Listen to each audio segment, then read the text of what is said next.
आज हम लोग चैप्टर स्टार्ट करने जा रहे हैं। कौन सा है? Sales of goods act 1930। ठीक है, ये पार्ट ऑफ द क्या है? इंडियन कॉन्ट्रैक्ट एक्ट का अंदर का ही पार्ट है ये, लेकिन इसको लाया कब गया? 1930 में। ठीक है, पहले डिफिनेशन वगैरह देख लेते हैं क्या बोलता है। Before the enactment of the sales of goods 1930 related to the sales and purchase goods are regulated by the Indian contract act 1872। जब तक कि जब सेल्स ऑफ गुड्स एक्ट नहीं लाया गया था 1930, तब तक जो परचेज और सेल करते थे वो कौन से एक्ट से करते थे? हम लोग इंडियन कॉन्ट्रैक्ट एक्ट से करते थे। In 1930 section number 76 to 123 the Indian Contract Act 1872 were replaced as separate are called the Indian Sales of Goods Act 1930। ठीक है, मतलब 76 से लेकर के 123 तक में जो भी सेल्स के बारे में डिस्क्राइब किया गया है उसको अब सेपरेट कर दिया गया, जो कि किसमें पार्ट था? इंडियन कॉन्ट्रैक्ट एक्ट में था। उस सेक्शन को, पार्ट को निकाल करके उसको क्या नाम दे दिया गया है? The Indian sales of goods act 1930। Clear है? Was passed. आगे क्या बोला है? It come into the force, ये कब आया? 1 जुलाई 1930 में। वेयर इफेक्ट ऑफ, इसका इफेक्ट कब हुआ? मतलब पार्लियामेंट में पास हो गया था, ठीक है ना।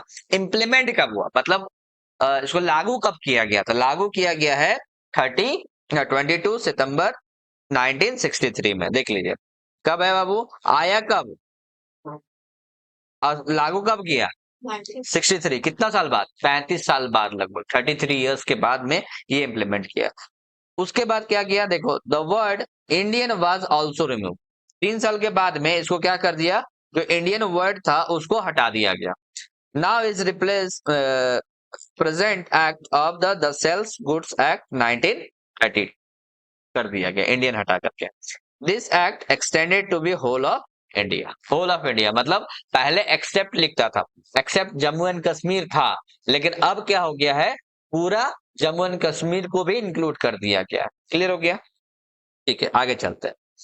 Cell is the most common transfer business effected by the contract of sales और टू सेल्स।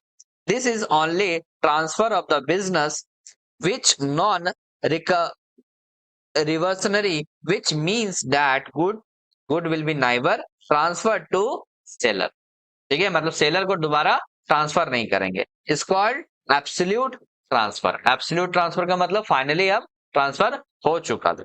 ठीक है, डिफिनेशन क्या बोला, बेसिक कॉन्सेप्ट क्या बोला? तो सेक्शन नंबर 2 में बताया गया है the act define the various term use act they are. सबसे पहले बायर, तो who is the buyer? Section number 2 1 के अकॉर्डिंग, सब सेक्शन नंबर 1 के according buyer means person who buy and agree to buy goods. जो goods को buy करने के लिए रेडी हो या खरीदने के लिए रेडी हो, उस पर्सन को क्या बोलेंगे?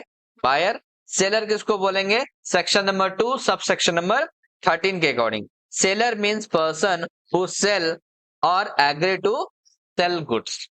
जो पर्सन सेल करेगा या तो गुड्स को सेल करने के लिए रेडी होगा, उसको क्या करेगा? सेलर बोलेंगे। डिलीवरी किसको बोलेंगे? Delivery means voluntary transfer to position from one person to another. मतलब फाइनली डिलीवरी का मतलब अपने पास से, सेलर अपने पास से उठा करके किसको दे दिया? बायर को दे दिया। मतलब वन पर्सन से दूसरे पर्सन को ट्रांसफर हो रहा है, उस कंडीशन को हम लोग क्या बोलेंगे? डिलीवरी बोलते हैं। ठीक है, गुड्स किसको बोला जाता है? तो गुड्स बहुत तरह का गुड्स होता है बाबू। हम लोग जितना भी टाइप का सामान यूज करते हैं, खाने से लेकर के पहनने तक में, है ना, जाने तक में भी जो भी गुड्स यूज करते हैं, कहीं भी ट्रैवल कर रहे हैं तब भी हम लोग गुड्स का यूज कर रहे हैं, तो बहुत टाइप का गुड्स आता है। ठीक है ना। तो goods means very kind of movable properties other than actionable claims and monies. ठीक है, जिसमें हम लोग मनी का क्लेम कर सकते हैं, मनी के बदले में वो हमको गुड्स मिले। And includes stock and shares, growing crops, grass, things attached to or forming part of the land which are agreed to served before the sale or under the contract of sales. मतलब कि goods किसको बोला जाए, जिसको हम लोग उगा रहे हैं, है ना। ग्रास हो गया, अटैच हो गया, फार्मिंग का पार्ट हो गया, लैंड में जब तक है, लैंड में जब तक वो पार्ट है तब तक वो क्या है, गुड्स है। लेकिन जैसे ही उसको हम लोग क्या कर दिए, सेल में कॉन्ट्रैक्ट बना दिए, सेल करने के लिए स्टार्ट कर दिए, तो गुड्स क्या हो जाएगा, सेल्स ऑफ गुड्स में ट्रांसफर हो जाएगा, कि फाइनली ये गुड्स ट्रांसफर हो गया, क्लियर हो गया। लेकिन हम सेल करने से पहले जो भी गुड्स है कहाँ पे, स्टॉक में हो सकता है, या शेयर्स में हो सकता है, या ग्रोइंग क्रॉप्स हो सकता है, कुछ भी है, वो तब तक मेरे लिए क्या है, गुड्स है, ठीक है। अब आता है क्या, money means current money, it include rare and old coins, ठीक है। Actionable claim means the person can not make a present use, ठीक है, or enjoy, but it can be recover by it means shoot on actions, ठीक है। These debts due to men from another in an actionable claim cannot be sold as goods although it can be assigned, ठीक है। इसका मतलब क्या बोल दिया, जो करंट मनी के हिसाब से, जैसे एक्चुअली में वो मनी नहीं है लेकिन उसको मनी के हिसाब से हम उसको सेल कर रहे हैं, ठीक है।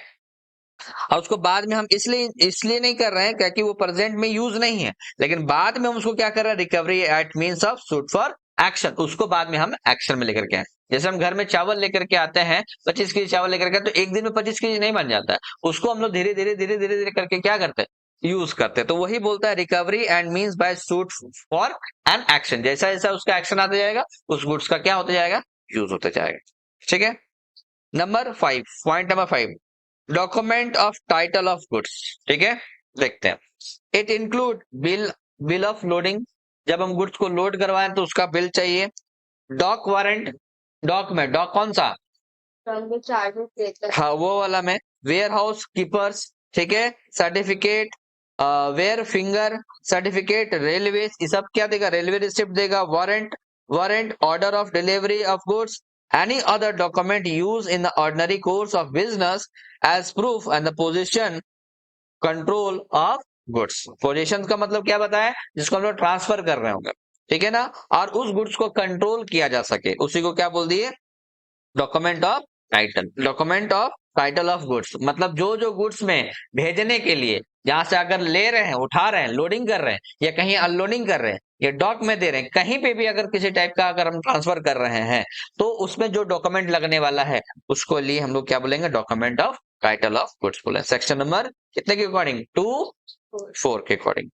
फ्यूचर गुड्स किसको बोलेंगे, future goods, future goods means is the manufacture and product acquired by the seller after the making of contract of sales. मतलब जैसे ही हम कॉन्ट्रैक्ट बनाएंगे तब हम आपके लिए गुड्स बनाएंगे, मतलब आपके फ्यूचर में बनाएंगे। जैसे मान लीजिए इंडियन गवर्नमेंट है, कोई फाइटर जेट का ऑर्डर दिया है, अभी बना नहीं है, बोले कि हम आपका जो भी ऑर्डर बनाइएगा आप, है ना, जो भी फ्लाइट बनाइएगा, जेट बनाइएगा, हम अभी के लिए आपको ऑर्डर दे रहे हैं, हमको फ्यूचर में डिलीवर कर दीजिएगा, ठीक है, वो हो जाता है फ्यूचर गुड्स, ठीक है।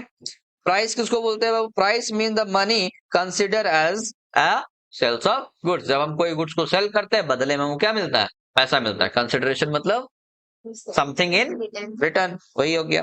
प्रॉपर्टी किसको बोलते हैं, सेक्शन नंबर 11 के according, subsection number 11, property means the generally property of goods और नॉट मेयरली स्पेशल प्रॉपर्टी। एक टाइप का स्पेशल प्रॉपर्टीज नहीं है, लेकिन इसको स्पेशल प्रॉपर्टीज की तरह ट्रीट किया, जैसे मेरा लैपटॉप है तो मेरा है नहीं, ठीक है, उस टाइप का गुड्स है। स्पेसिफिक गुड्स, स्पेसिफिक गुड्स किसको बोलते हैं, स्पेशल टाइप ऑफ गुड्स है, ठीक है ना। It means the identify the agree upon the time and contract of the sale is made, ठीक है ना। जब हम किसी को सेल करेंगे तो हमको नहीं बोलेंगे हमको इसी टाइप का ही गुड्स चाहिए, है ना। अगर हमको चेयर चाहिए तो रेड कलर का ही चेयर चाहिए, है ना, वो आपका हो गया स्पेसिफिक गुड्स वाला कंडीशन हो गया। Definition of sales of contract आता है सेक्शन नंबर 4 सब सेक्शन नंबर 1 के अकॉर्डिंग, क्या बोलते हैं, a contract of sales sales a contract of sales of goods is contract where by the seller transfer to agree to transfer the property to goods in the goods to buyer for a price, ठीक है, उसको हम लोग क्या बोलेंगे, sales of sales of goods बोलेंगे या contract of sales बोलेंगे। कॉन्ट्रैक्ट ऑफ सेल्स का मतलब क्या होगा? Contract where the seller is transfer, seller transfer कर रहा है और एग्री कर रहा है टू ट्रांसफर द प्रॉपर्टी, है भैया आपका प्रॉपर्टी होने जा रहा है अब, ठीक है ना। किसको बोल रहे हैं? बायर को। बायर एग्री हुआ है प्राइस देने के लिए, जिस प्राइस पे बायर एग्री हुआ उस प्राइस पे सेलर भी बोल रहा है कि हम आपको ट्रांसफर कर देंगे, तो उसके लिए क्या बना? कॉन्ट्रैक्ट बना। उसको क्या बोल दिए? कॉन्ट्रैक्ट। ठीक है। Contract of sales is generic terms and they include both sales as well as agreement of sales to sales। ठीक है, तो सेल्स हो गया, एग्रीमेंट टू सेल्स हो गया। देखिए सेल्स किसको बोल दिए, क्या बताया यहाँ पे? where under the contract of properties in the goods transfer from the seller to buyer the contract is called sales। मतलब क्या बोल दिया कि जैसे ही हम कॉन्ट्रैक्ट बनाए, है ना, a property of the goods इस ट्रांसफर कर दिए किसको? सेलर टू बायर, तो उस केस को हम लोग क्या बोलेंगे? सेल्स बोलेंगे।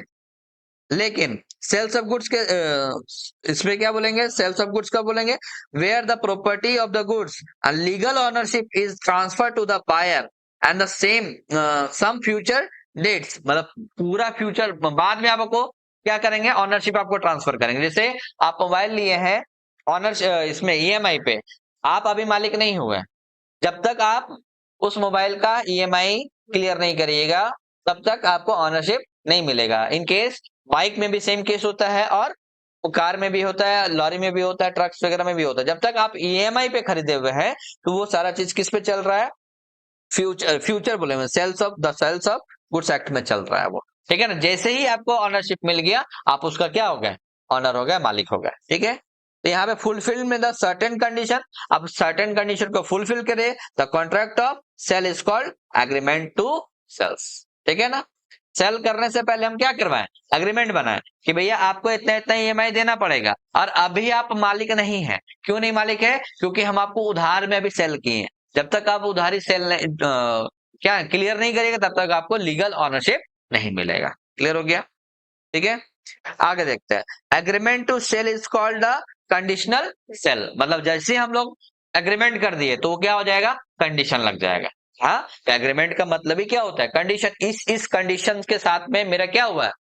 डील हुआ है। डील हुआ है क्या ना, ये चीज इतना दिन में इतना दिन में आपको हम ये गुड्स को ट्रांसफर करेंगे। क्या एग्री है? तो एग्री है तो एग्रीमेंट बनेगा, नहीं एग्री है तो एग्रीमेंट नहीं बनेगा। इसका मतलब उसमें जो वर्ड लिखा हुआ है, जो डील कर रहा है, वो क्या है? कंडीशनल है ना। इस कंडीशन से हम आपको सेल कर रहे हैं, नहीं तो हम सेल नहीं करते। क्लियर हो गया? ठीक है, where the agreement is shall to provide that the ownership of the goods shall be transferred at some future dates, it become a sales when that arrive।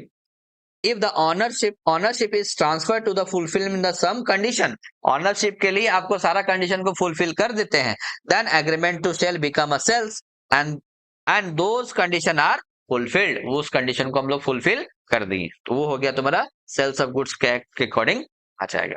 ठीक है, ये तो दो समझ में आया? हाँ, तो यहाँ तक पढ़ करके आइएगा। और ये डिफरेंसेस आप लोगों का पढ़ने का काम है। क्या है?